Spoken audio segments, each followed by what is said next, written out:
Welcome to Don't Retire, Graduate, brought to you by BFG Financial Advisors.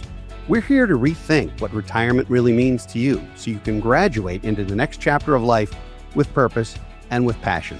I'm your host, Eric Brotman, and in this, our 7th season, we'll be bringing you interviews with guests who will share their money stories with us every other Thursday. If you haven't already done so, please subscribe so you never miss an episode. Today, I'm pleased to be joined by Erin Voisin. Erin's a financial advisor on the West Coast of the U.S. for individuals, families, and institutions. In her 9 years at EP Wealth, she's grown her team from 3 people to over 60, which is mind-numbing, and I'm excited to talk about it. She's passionate about industry membership, guiding her own team members, and participating in various initiatives, including the Financial Planning Association's Pro Bono Financial Planning Days, and she's an FPA Pro Bono for Cancer volunteer, and just an all-around star in our industry. Erin, welcome to Don't Retire, Graduate. Hello. Thank you. Thank you for having me. You know, it's always fun when I get a chance to interview another financial advisor for a couple of reasons. One is some financial advisors would be too threatened to go on another financial advisor's show. And two, some financial advisors would be too threatened to have a financial advisor on their show. So being that we're coming from an abundance mentality rather than scarcity, tell us a little bit about you. And let's start with, why did you get into our amazing industry? Yeah, I'm the classic, I fell into this industry. So I started as an intern when I was 20 years old, and it really stemmed from, I'm from the Midwest, I'm out in California, and my dad had told me, hey, if you want to stay in California, once you graduate, you need to graduate with a full-time job.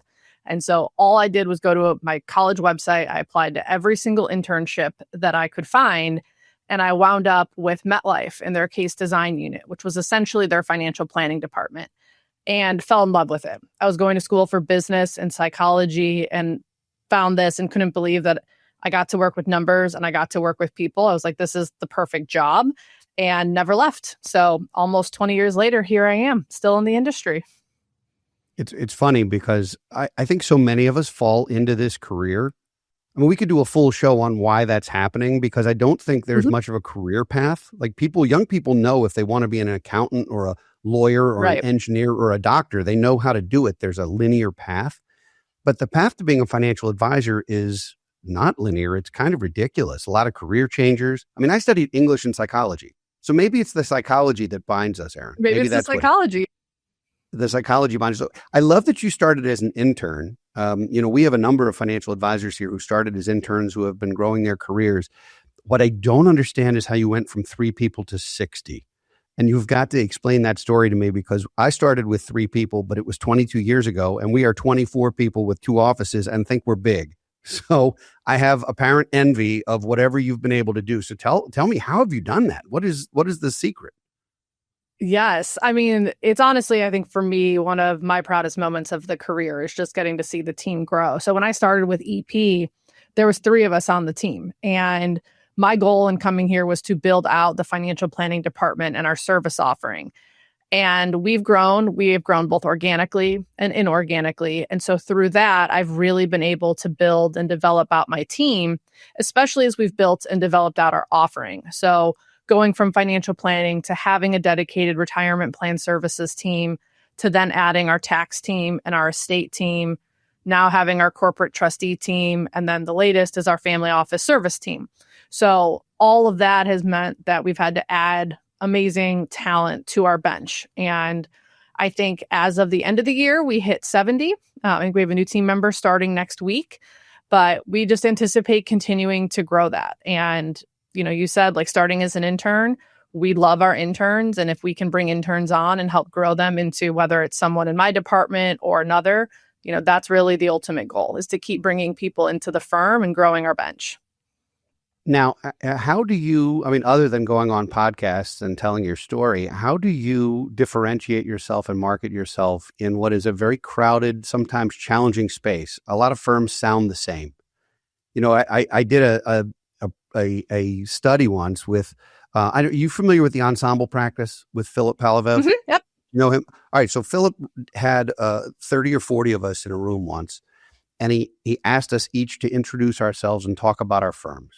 And then he handed us sheets of paper that had quotes from the homepage of each of our websites and said, which firm belongs to which person.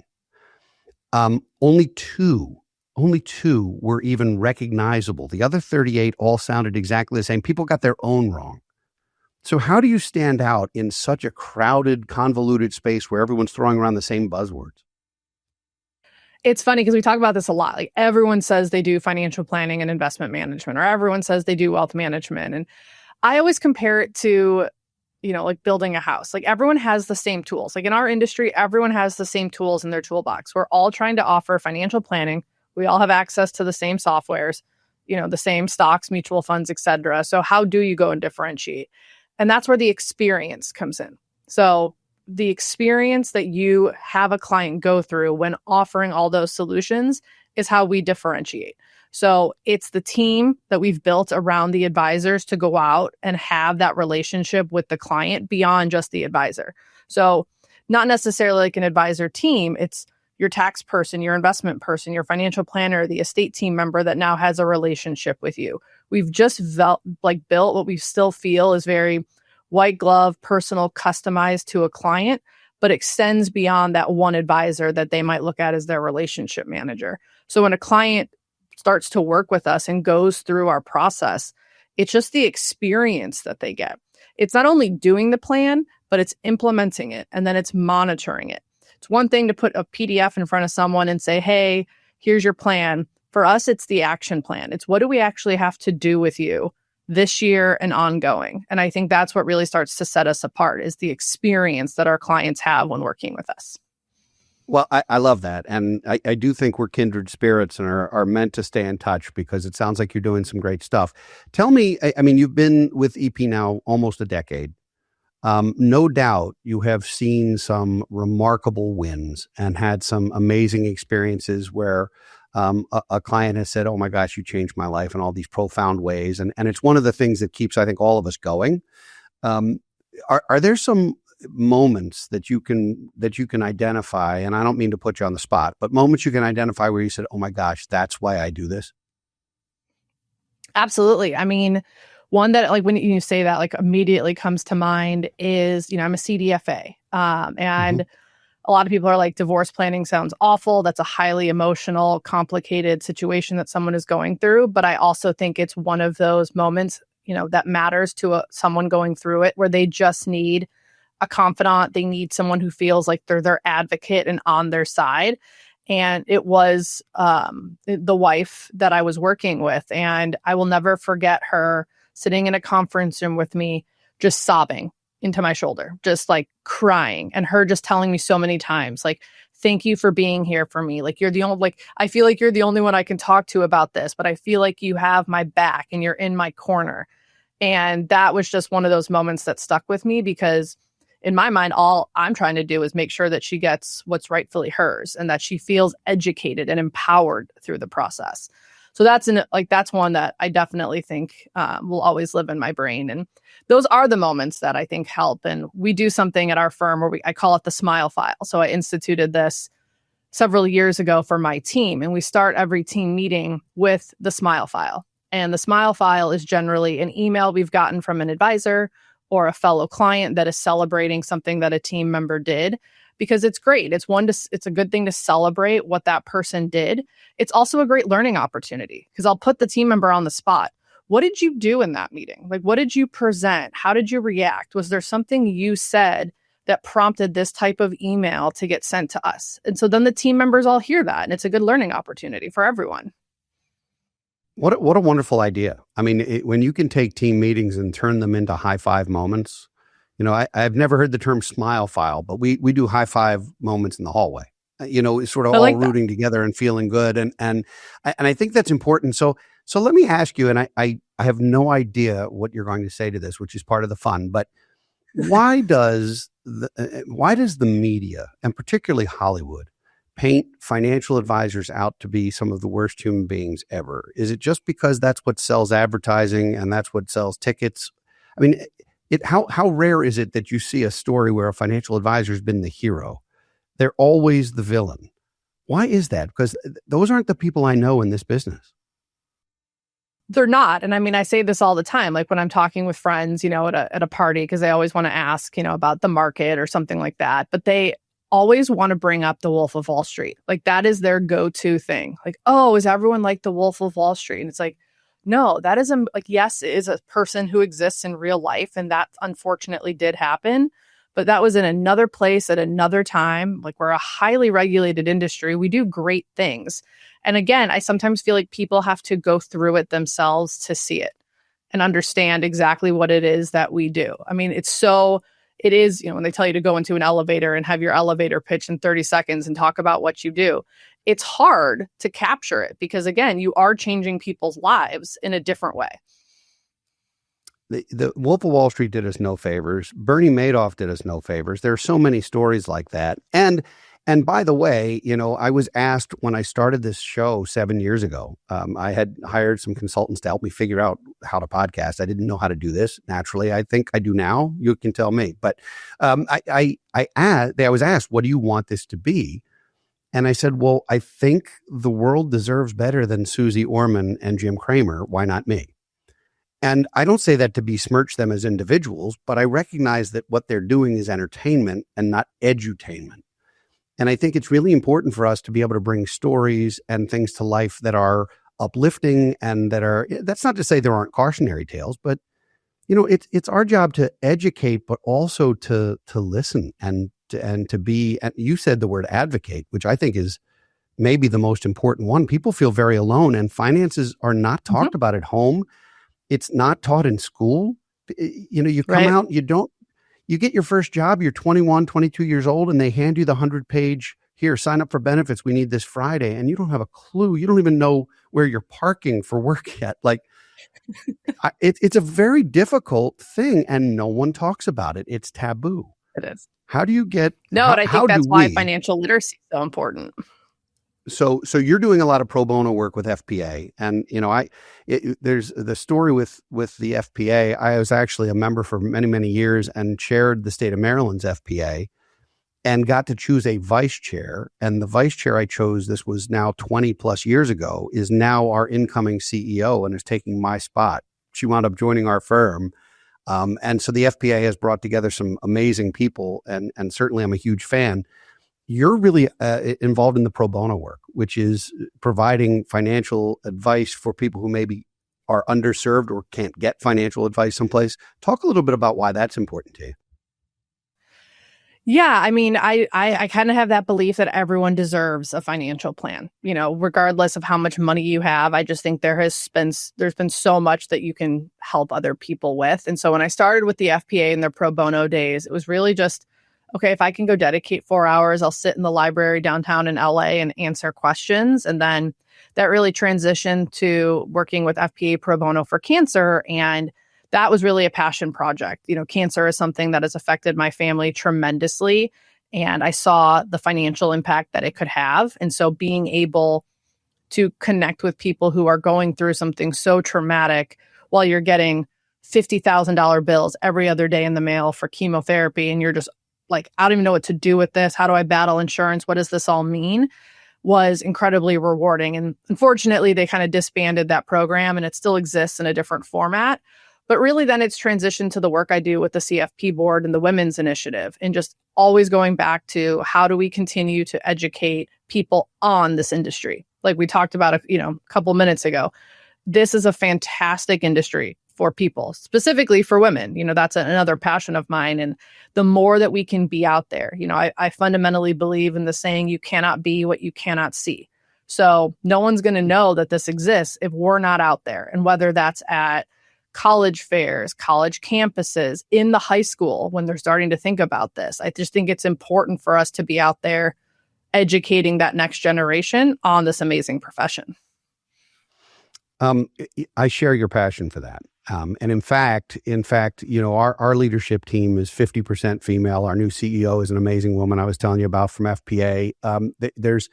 I happen to think women are better suited as financial advisors than men are. And a lot of people get very upset when I say that because there obviously are terrific advisors of all types. But the job of a financial advisor, certainly a CFP practitioner, is very different than the job of a stockbroker in 1975. It's a very different job. It's not transactional. It's relational. There's this myth that girls aren't good at math. I'm a dad of a daughter who is fantastic at math. I also try and explain to people that the math in our business is middle school math. It's not upper calculus. Right. It's algebra at worst, and most of it's arithmetic. So we're not talking about higher level math where you need to be a certifiable genius. But I will say that the relational side of this business, the trust level, the empathy level, the ability to connect with people is not uniquely female, but it is more innately female, in my opinion. I don't know if you share that opinion, but that's the way I feel about it. No, I actually think, to your point, I mean, it's everyone can have those qualities, but it is more innate in women. It's just empathy and relationship building and being able to just, listen and have those type of conversations. And I think what you said is very accurate. I mean, we joke all the time, as many advisors do, that, our business is probably half math, half therapy, which is, again, goes back to probably why people interested in psychology flourish in this business, because you want to understand people. It's not about understanding the stock market all the time. It's about understanding people and what's going to actually make them tick or be emotional or drive to decisions. I also go to a lot of conferences, as I'm sure you do, and I look around the room and it's all old white guys. And I'm not throwing stones because I am one, and therefore that's okay. But you look around the room and the industry is, I've heard it called stale, pale, and male. I don't know if you've ever heard that, but the pendulum needs to swing, and it needs to start with some of the college recruiting, which you talked about. I think it also needs to start, and the CFP board has tried to do advertising around it, and I think they've missed the mark as much as they've hit the mark in various ways. But I don't think people really identify what a CFP is like they do a CPA. They know a CPA like it was taught to them in third grade. And yet a CFP is a mystery to people. Mm-hmm. How do we as fellow practitioners, there's how many CFPs are, there's 100,000, right? 100,000 have somewhere around there. Passed the credential. I don't know if they're all practicing anymore, but 100,000 folks, which is still a very small number relative to the population of even just this country. So we are a country of very underserved communities who need what we do, who often either can't afford or think they can't afford or think this isn't for me. And not just for the families who we want to serve, but for the people who might look at this industry. We've had people tell us that they were, not encouraged to even go to career fairs in our industry because they thought, oh, that's not for us. That's for these other people. How do we change the narrative? I mean, other than one person at a time or one podcast at a time. Yeah. I mean, it goes back to it really takes the 100,000 of us being out there in communities, in the, whether it's podcasts, it's conferences, it's local career fairs. I mean, as sad as this is to say, I'm in a local moms Facebook group. And that has been something that I've leveraged to try to be more vocal, because the amount of women that go in there and post financial related questions, just desperate for someone to give them answers. And you get, 30, 40 responses from every mom out there who thinks that she knows the answer. But I go out there to just say, make sure you're working with the CFP. Like, this credential is important. And you can post a link to the CFP website. But it's it really is finding every opportunity that you can. And it might be as simple as a Facebook group or, a community that you're involved in or a group that you're involved in, to just do those education moments. Because I just think people don't get it. They think insurance broker. They think someone's going to sell me insurance. They think of the stockbroker, someone who works at one of the large brokerages who's just going to put them in some account. There's just not enough education about even the RIA industry. How many times I have to explain what an RIA is to people, I think is almost up there with what is a CFP. Maybe worse. I bet there are people watching this show right now who don't know what an RIA is. Registered investment advisory, for those of you keeping score at home. So not only is this a tough narrative, but there's no barrier to entry to call yourself a financial advisor. You show up for your first day of work at XYZ Mutual Insurance Company or XYZ Brokerage, and you have financial representative or financial advisor or financial consultant, or I've even seen financial engineer, whatever that is. But it's the first day you show up. You're no more credentialed than the next door neighbor. And you can't do that with other professions. You can't show up for your first day at med school and say, I'm a doctor. Right. Why is it that this industry still allows, and maybe it's lobbying, maybe it's politics. I definitely don't want to get into politics, but maybe there's a reason why this industry still allows themselves to call people financial advisors when they are no more credentialed than the person they're advising. I think a lot of that goes back to the suitability and fiduciary standard. I think as long, and this is just like me saying this, as long as we still have something that we could consider suitable, you're going to have those people that can go out and pass their insurance exam, and get a 70% and go out and sell these products or sell, go take the 65 or whatever, series exam might be needed and be able to go out and do this. I almost think it would almost have to be a requirement, just like you said. You want to go represent someone in court, you got to have a law degree. You want to go represent someone in finance, you've got to have a CFP or a CFA. Like there could be a couple options, in our industry, but it's it's not. We've let people pass exams with a 70% passing rate and said, you're qualified to go do this. All right. Well, that's terrifying. So this is consumer beware. There are standards for certified financial planner practitioners. I feel like we're doing a commercial for the CFP board, which I don't mean to do, but there really are standards for that, not only as a fiduciary, but also in terms of ethical behavior and fiduciary requirements and regulatory requirements. And, we are a pretty heavily regulated industry, and yet still people get under that radar, which is tough. So let me ask you to look into your crystal ball, because like all financial advisors, there is one. I'm not going to ask you what the S&P is going to do this year, because frankly, I don't think it's terribly important. And I know that sounds strange to some people, but you likely agree. I do. Where's the industry going? Where's the financial advisory industry going to be in 5 or 10 years? What does that look like? I think it goes back to a lot of what we've talked about on the empathy and coaching side. I think there's really going to be a focus on financial wellness, and not so much just, are you financially okay? Just, are you mentally, emotionally prepared for retirement and all these things that come with it? It's not always about, do you have enough money? It's also, are you mentally and emotionally prepared to enter this new chapter?